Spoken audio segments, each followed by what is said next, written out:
This is my 260 build. Bought it, I think 2012, I think, and it was nothing what you see now.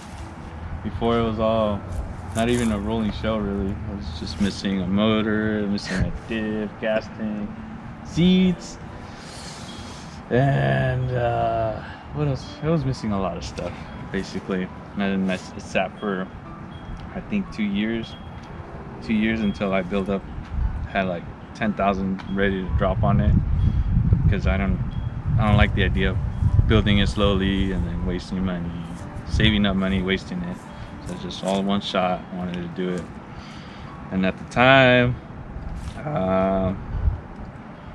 I had two of my good friends that helped me build it, Ben and Pepe.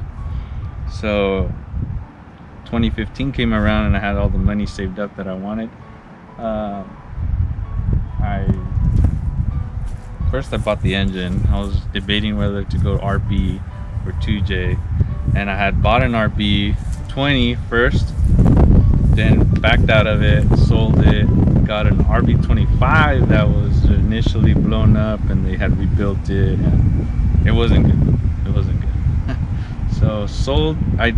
Then I got the 2J before I even sold the RB 25, and my friend convinced me to get the 2J at the time because it was really style, and I was a die-hard Nissan guy.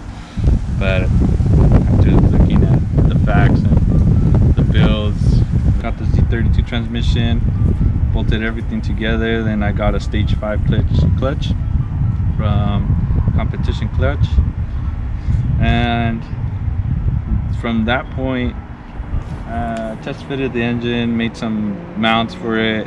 It worked out great. It fits perfect.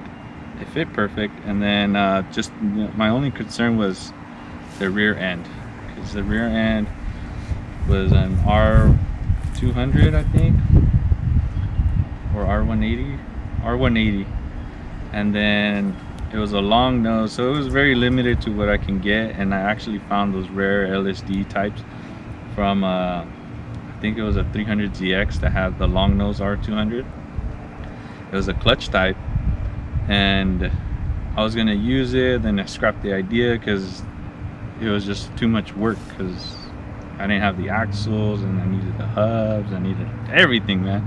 It was all bad. So my friend gave me the idea to let's modify a S13 240SX rear subframe onto the car, and it's been done, but at the time nobody had really completed it. It was always like, oh, they're almost done, and then they go ghost for years, you know. And then there was only a couple guys that I knew that had done it, and I couldn't reach them to ask them questions, so we decided to go that route. And it wasn't too complicated to mount it, just getting the spacing right, and then all your measurements right. Made it all work. We started driving the car 3 months after we decided to build it, and then we went to DATSUN Locos. That was my first time ever driving it out. Had a hole in the back because we didn't cover the fuel cell, so you could see the road as we turned around. It was bad.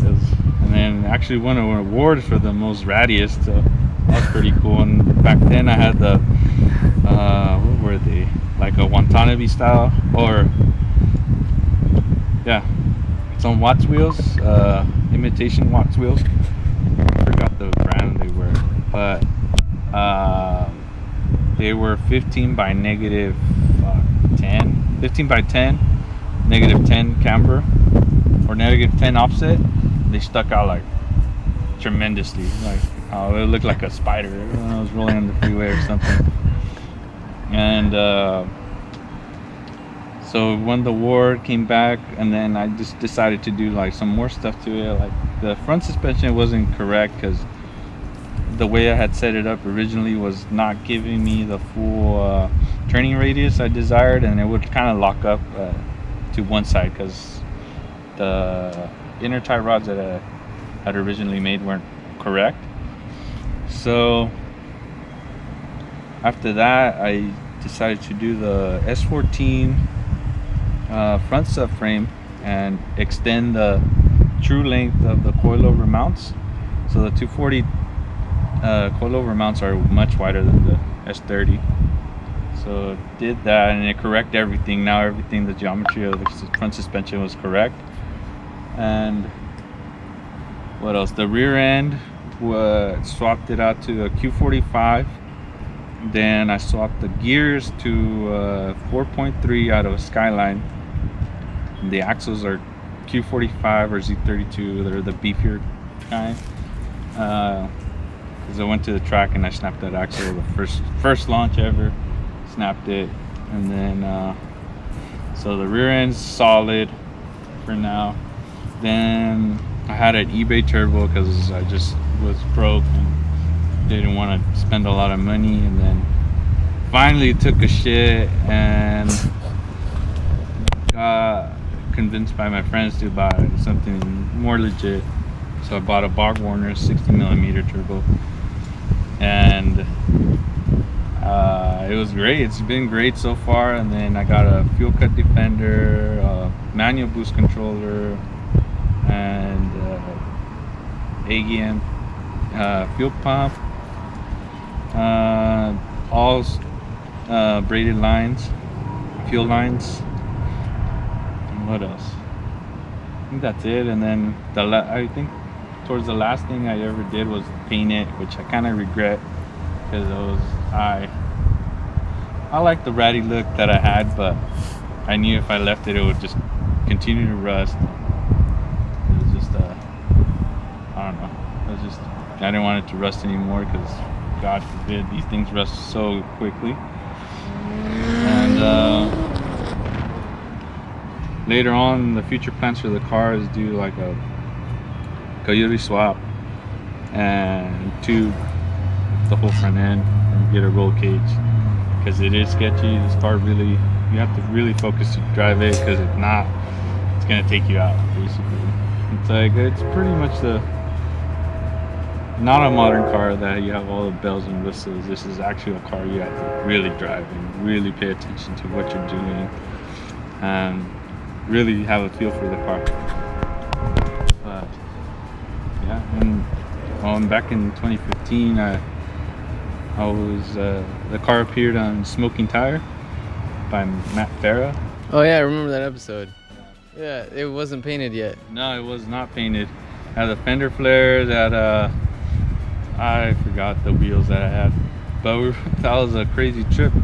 I went with my friend. We did the shoot, and I was scared for my life, because at that point I don't think I've ever been with a stranger driving my car. Like, it's always been my friends that I trusted. So he drove it, and he drove it really well. He drove it way better than I could ever have. Drove it, and then after that we went on an adventure to get some wheels for my friend. He was going to drop off some wheels to get widened out, I think. And then on the way back, man, it was probably the most sketchiest trip back. We missed the exit. We were both tired. The seats were uncomfortable. Fumes were coming inside the cabin because the exhaust was sticking out through the front half of the car, right underneath the front fender. And the fumes were just coming in the cab. And it started raining. I had no windshield wipers. Dude, my lights were like stock lights, and they were super dim. And then the rear of the car was still open. I had a hole in the front passenger kick panel. I forgot why I had it there. And then water started coming in. We missed our exit, and man, it was bad. And then we had to stop right here at the entrance at Merced, and we just stopped because we could no longer see where we were going. I was sticking my head out while my friend was driving. I was telling him where to go. It was bad, man. It was bad. And then once we got light, we realized that the whole floor of the car was like flooded because all the water had kind of came in.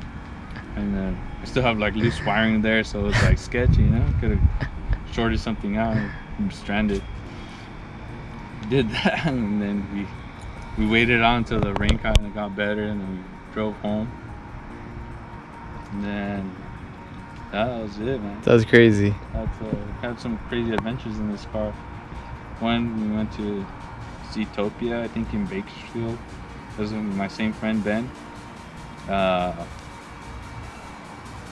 it was just we raced a bunch of people on the freeway. It was a Z on Z Prime, and then what's it called? Towards the end, like I think that night we were doing the single turbo setup on this car. Still had the twins at the time, and then took them out and then bolted everything in, and I had just gotten out of graveyard at 8 a.m. and finished like, I don't know, I think like midnight, I think, or something like that. Just I don't know, it just took me a long time to finish it. And then I remember like the last bit that defeated me was like the drain side of the turbo was like the wrong material, so the hot oil burnt through the rubber, through the braided line, and I was just done. I was toasted at that point. I couldn't even think straight.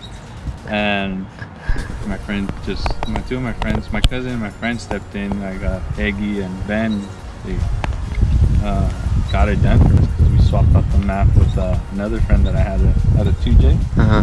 And his was running way too rich, and since I was running more boost than he was, I was like, oh, I'll take it. And let me run more fuel so I can run more boost, more just be safe, more safe on the safer side and not run lean. Yeah. Cause massive destruction. Yeah, dude, it's just fun car. Yeah, man. Memories on it's it. crazy. Like when I saw it, it wasn't even at this point at all. It was not.